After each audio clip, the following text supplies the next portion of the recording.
क्या आप भी दुबई में करोड़ों रुपए की रियल एस्टेट इन्वेस्टमेंट कर रहे हो, दुबई में कंपनी सेटअप करके बैंक बैलेंस बढ़ा रहे हो और इन्वेस्टमेंट कर रहे हो? तो क्या आपको पता है कि आपके मरने के बाद ये सारी प्रॉपर्टी आपके लीगल हायर, आपके चाहने वालों को ऑटोमेटिकली मिल जाएगी या एज पर शरिया लॉ आपको मिलेगी ही नहीं? तो आज हम इस वीडियो में यही डिस्कस करेंगे और मैं इसका सॉल्यूशन भी देने वाला हूं, कैसे आप अपनी यूएई की वेल्थ को प्रोटेक्ट कर सकते हो। तो चलिए शुरू करते हैं।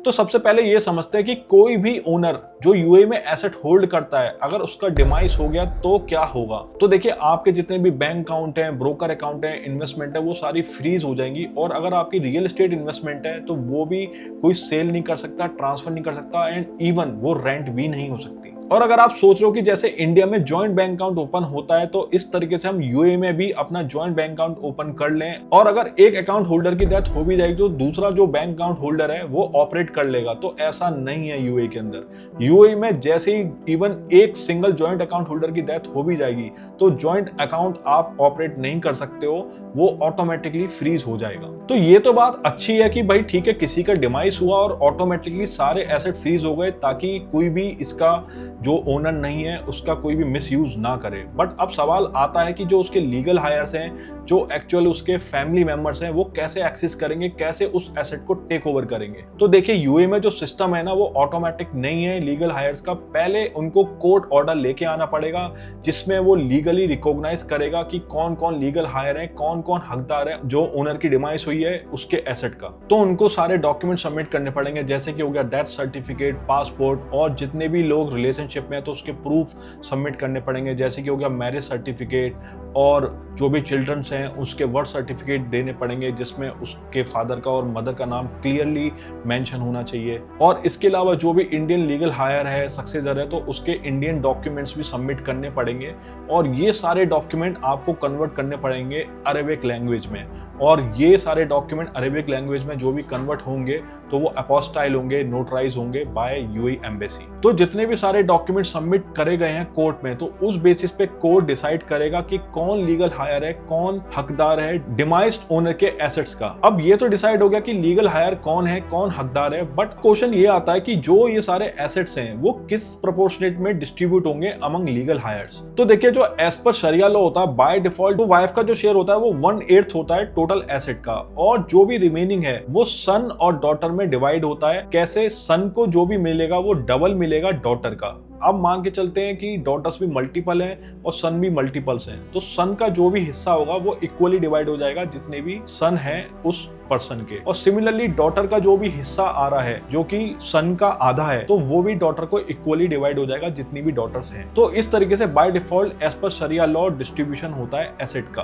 बट इसमें सबसे बड़ी प्रॉब्लम यह है कि जो डॉटर का शेयर होता है वो इक्वल नहीं होता एज सन, और दूसरा जो स्पाउस होती है उसका कोई भी कंट्रोल नहीं रहता स्टेट के अंदर। बट जो फॉरेन इन्वेस्टर्स हैं जो यूएई में इन्वेस्ट कर रहे हैं, तो उनको ये लॉ समझ में नहीं आया, क्योंकि जो फॉरेन इन्वेस्टर्स इन्वेस्ट कर रहे हैं उनका जो लोकल इनहेरिटेंस लॉ है वो और कुछ कहता है। तो इसके लिए यूएई सिविल इनहेरिटेंस लॉ आया जो इनेक्ट हुआ 1 फरवरी 2023 में, और इसमें बोला गया अगर इन्वेस्टर किसी और कंट्री से बिलोंग करता है और वहां पे जो इनहेरिटेंस लॉ अलग है वही एप्लीकेबल होंगे यूएई में, बट जो लीगल हायर है उनको यूएई कोर्ट में वो फॉरेन इनहेरिटेंस लॉ को प्रूफ करना पड़ेगा। तो देखिए, प्रैक्टिकली अगर कोई भी फॉरेन इनहेरिटेंस लॉ को यूएई में अगर प्रूफ करना है तो उसमें टाइम भी लगता है और पैसा भी लगता है, क्योंकि यूएई कोर्ट में केवल अरेबिक लैंग्वेज चलती है, तो उसको पूरा लॉ को ट्रांसलेट कराना पड़ता है, सर्टिफाई करना पड़ता है, और फिर उसको प्रूफ करना पड़ता है एडवोकेट को कि भाई जिस कंट्री से डिमाइस ओनर बिलोंग करता था वहां पर तो ये इनहेरिटेंस लॉ एप्लीकेबल होते हैं। इसके अलावा यूएस सिविल इनहेरिटेंस लॉ में एक और बात लिखी गई है कि बाय डिफॉल्ट जो भी एसेट है वो जो प्रोपोर्शनेट होगा वो इस तरीके से होगा कि 50% जो शेयर है वो स्पाउस को जाएगा और जो रिमेनिंग 50% जो शेयर है वो चिल्ड्रंस को जाएगा इक्वली। मींस अगर फैमिली में एक सन है और एक डॉटर है तो स्पाउस को 50% गया, सन को 25 गया और डॉटर को भी 25% गया। बट अगेन इस लॉ के आने के बावजूद भी लीगल हायर को प्रूव करना पड़ेगा कि हाँ वो एक्चुअली में उसका लीगल हायर है, और उसके लिए उसको कोर्ट में जाके सारे डॉक्यूमेंट सबमिट करने पड़ेंगे, जिसमें टाइम लगता है और पैसा भी लगता है। और तब तक जो भी उसका बैंक है वो फ्रीज रहेगा, जो रेंटल इनकम आती है रियल एस्टेट से वो भी नहीं आएगी, वो उसका हकदार नहीं होगा, और जो भी उसका ब्रोकरेज अकाउंट है, इन्वेस्टमेंट अकाउंट है, वो भी फ्रीज रहेगा। तो लिक्विडिटी की प्रॉब्लम आएगी। अब इसका सॉल्यूशन क्या है? सो पहला है DIFC विल रजिस्ट्रेशन। तो DIFC code non Muslim experts को अलाउ करता है कि वो अपनी इंग्लिश लैंग्वेज में अपनी विल रजिस्टर्ड करा सकते हैं, जिसमें वो अपने सारे एसेट, उनका डिस्ट्रीब्यूशन और कौन बेनिफिशियरी होगा और जो गार्डियनशिप होगी माइनर चिल्ड्रंस की, वो सारी उस विल के अंदर डिफाइन कर सकते हैं और रजिस्टर कर सकते हैं। और एक बार ये विल DIFC कोड के अंदर रजिस्टर्ड हो गई तो जितने भी बेनिफिशियरी इस बिल के अंदर है उनको जाके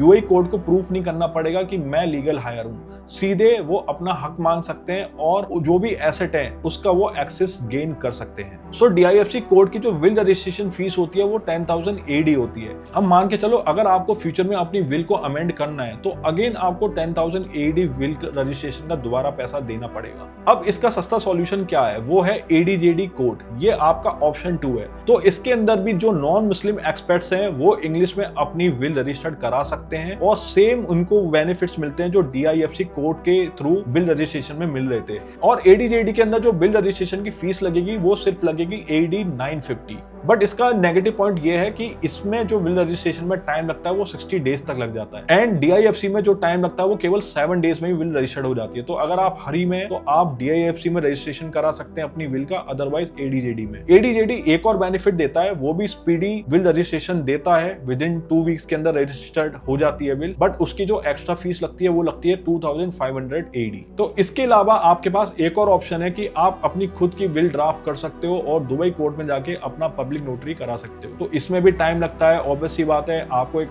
एडवोकेट हायर करना पड़ेगा और उसकी भी फीस जाएगी। तो ये भी आपके पास ऑप्शन अवेलेबल है। तो आपको मैंने ये 3 ऑप्शन तो बता ही दिए जहां पे आप अपनी विल रजिस्टर कर सकते हो। अब जो चौथा ऑप्शन है वो कोई विल रजिस्टर्ड का नहीं है, ये ऑप्शन है प्रॉपर स्ट्रक्चरिंग का। स्ट्रक्चरिंग कैसे? मान के चलो आपने एक रियल एस्टेट प्रॉपर्टी खरीदी, आपका एक बैंक अकाउंट भी है और आप उसके डायरेक्ट ओनर हो। तो डायरेक्ट ओनर ना बन के आप एक होल्डिंग कंपनी बनाओ और उसका आप बैंक अकाउंट ओपन करो और उसी से ही आप जितनी भी इन्वेस्टमेंट करते हो, चाहे वो रियल एस्टेट में हो गया, इक्विटी में हो गया या आपके ब्रोकर अकाउंट है, सब वो कंपनी होल्ड करेगा। और इस कंपनी का शेयर होल्डर कौन होगा? वो होगा ट्रस्ट। आप एक ट्रस्ट बनाएं और उसमें जो भी बेनिफिशियरी हैं उसमें सारे फैमिली मेंबर्स को ऐड करें। तो अब मान के चलिए कि आपकी 4 लोगों की फैमिली है, आप खुद हैं, आपकी स्पाउस है, आपका सन है और आपका डॉटर है। इनमें से किसी की भी एक की डेथ होती है तो बाकी जो सर्वाइवर है वो इंटैक्ट वो अपना एज अ बेनिफिशियरी होल्ड बना सकते हैं उन एसेट्स में, और उसमें कोई भी बैंक फ्रीज का या आपके जो भी एसेट है उसके एक्सेस में कोई भी इंपैक्ट नहीं आएगा। तो ये एक बहुत सिंपल स्ट्रक्चर है जो आप कर सकते हैं विदाउट विल भी। अगर आपको UAE विल रजिस्ट्रेशन में या ट्रस्ट फॉर्मेशन में या स्ट्रक्चरिंग में कैसी भी हेल्प चाहिए तो आप मेरी टीम से कनेक्ट कर सकते हैं, हम आपकी एंड टू एंड हेल्प करेंगे।